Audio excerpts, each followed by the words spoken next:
Hi guys, back today just do another video. Today we're going to look at Leeds United. Obviously, very close to my heart. The thing that the club that just seems to always really ruin every single Leeds fan. Anytime there's a bit of like positivity, it just dies. Something happens. There's always controversy. It's never a dull day. Obviously with the season starting tomorrow, we're playing Stoke at home, and I'll just run by a few things here. Sure, let me see what you think of anyway. If you want to see more videos I've ever done and podcasts, check out Facebook, ITK Soccer Show, Twitter at ITK Soccer Show, and YouTube as well at /ITK Soccer Show. And we'll be back later in the weekend with a brand new series of podcasts and stuff as well. So check that one out as well. So we'll get started with the new season. Obviously, massive managerial appointment over the summer in June. We're bringing in Marcelo Bielsa, very, very experienced man. Obviously, he's been around the block. He's 63 years old. He's managed Argentina. He's managed Chile. Really good season with Athletic Bilbao, Marseille, Lazio, Lille. He's been at big clubs.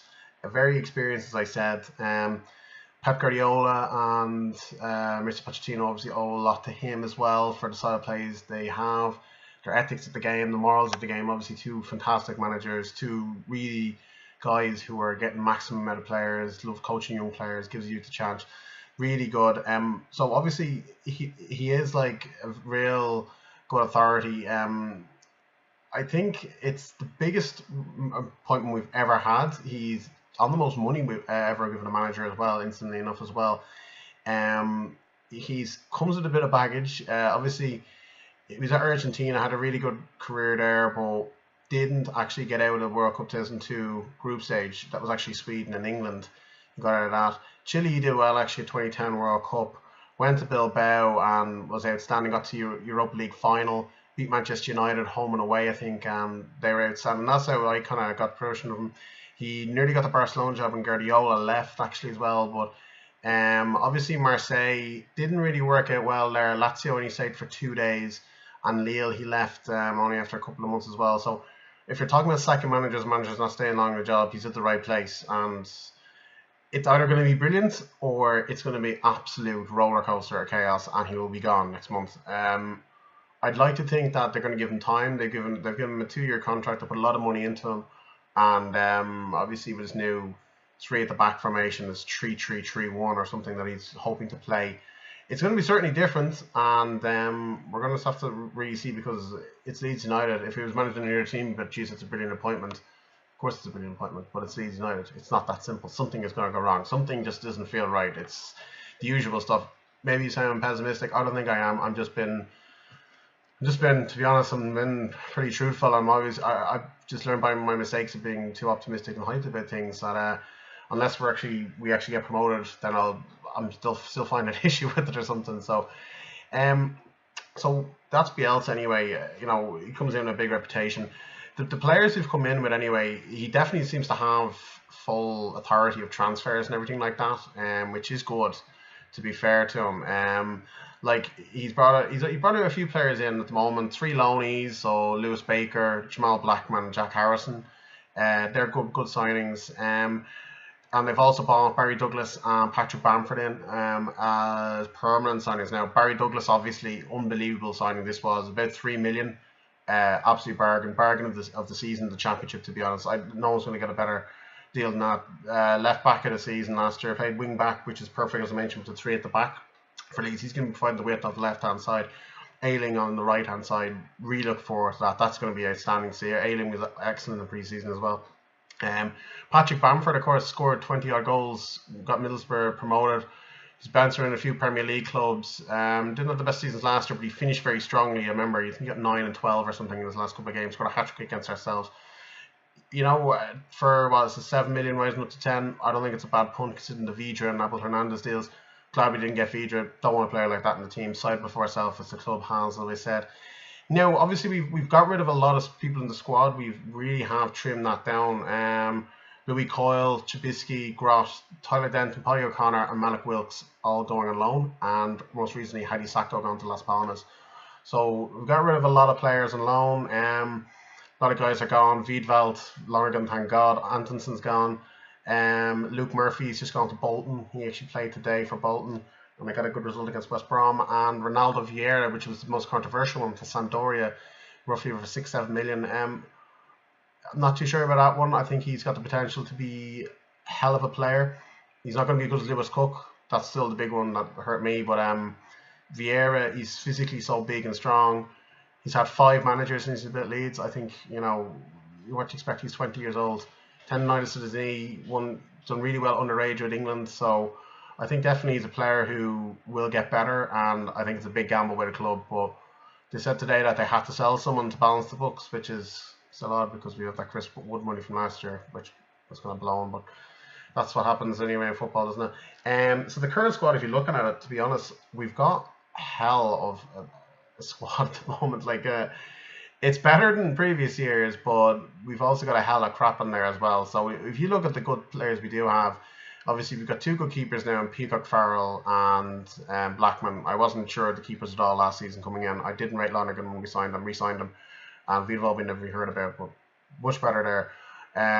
Came in last year, we had Berardi playing left back, Dallas playing left back. We've got a proper left back now in Barry Douglas. He's a replacement for Charlie Taylor. We never got that. Obviously at the back we've got Cooper, we've got Pontus Jansson. Berardi I think will be used as a right-sided centre half with the 3 at the back. Connor Shaughnessy obviously has to go back into it. I think he can be coached a little bit better, be able to get more out of him. Obviously he can play in midfield as well, which will help him playing the kind of auxiliary sweeper kind of role almost that it looks like Calvin Phillips will be doing this season as well. So it'll be interesting as well with that, you know, playing fullbacks there, playing midfielders in centre half roles, but this guy knows what he's doing, and we're going to back him for it. Midfield, obviously with Vieira gone, Forshaw is going to be the main man in midfield, but he's injured now for 6 weeks. He's got a broken toe or something like that, or a fractured toe or something, so he's going to be out, which is a massive loss. So Baker's going to come straight into it. Matthias Klitsch as well, obviously he's come back from his loan spell. I think it was at FC Utrecht or something last season. A decent pre-season. Would like to see maybe what he can do, because he came with a bit of a reputation. So I think those guys would be kind of in the forefront of it. Well, obviously with Forshaw to come back in. And then you're looking at it really, you know, Hernandez, Saïd, Salioski, Roberts. The new guy as well we got is Jack Harrison. Looking forward to seeing him. He comes a lot of good words from Pep Guardiola. He was over in New York, did very well there. Came back to City then from their feeder club, did really well in pre-season, and Guardiola wanted him in the squad, but he said he couldn't give him games and loans him out to us, which is always a handy thing as well to have. And then we got up front, you know, Bamford, Roof, as I said there as well. So a lot of good young players coming through as well. Dolby is a young lad. Edmondson, a bit of a beast, only 16 up front. Jack Clark as well. Really looking forward if he can get a few games. Obviously Thomas Christensen gave him his debut last year, I think, but he wanted to play him in the Carling Cup game last year against I think it was Leicester, but he wasn't actually professional, hadn't signed a contract yet, so they didn't play him in case he was scouted. So obviously that's big as well. People who still have to go out as well. Anita doesn't look like he'll be staying. Ekuban's still looking for a club. Even O'Kane and the Yosuke Itaguchi, the guy we traced for ages and just turned out to be absolutely crap and ruined his World Cup chances and everything, which was a shame for that. So looking at it, really, we're still really needing a centre half in my view. Obviously with the Vieira money, I think that should go into it. We should have bought either John Egan, Kyle Bartley or Aidan Flint. We didn't do that. There are players that we could go for as well in the Championship, lower Premier League level. We should be looking to get someone in. I don't know who we can, but we need another centre half definitely, especially we've only got 2 fit ones at the club at the 2 fit ones at the moment with Janssen coming back. Shaughnessy's not fully fit yet as well. You're relying on Berardi in there, midfielders. Maybe Lawrence DeBock could play the left side as well. I'm not too keen on it. So we definitely need someone who can fill in there with the 3 at the back we'll be playing. I think maybe we need another winger, maybe a midfielder. I think maybe midfielder definitely to place Vieira would be definitely looking at. There's rumour of Oliver Norwood. I think he'd be brilliant if we can get him. Hard working, got promoted with Brighton, played Premier League games. I think he's with Fulham as well for a while. Something. Yeah, he's a good player anyway. So it definitely should be looking at people like that. They need experience in the Championship. They need people who we know can get us out of it.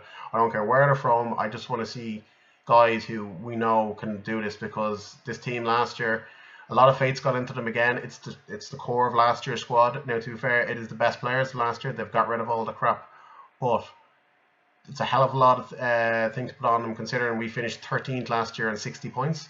The year before, Gary Monk, I think we were 7th with about 75 points or something like that.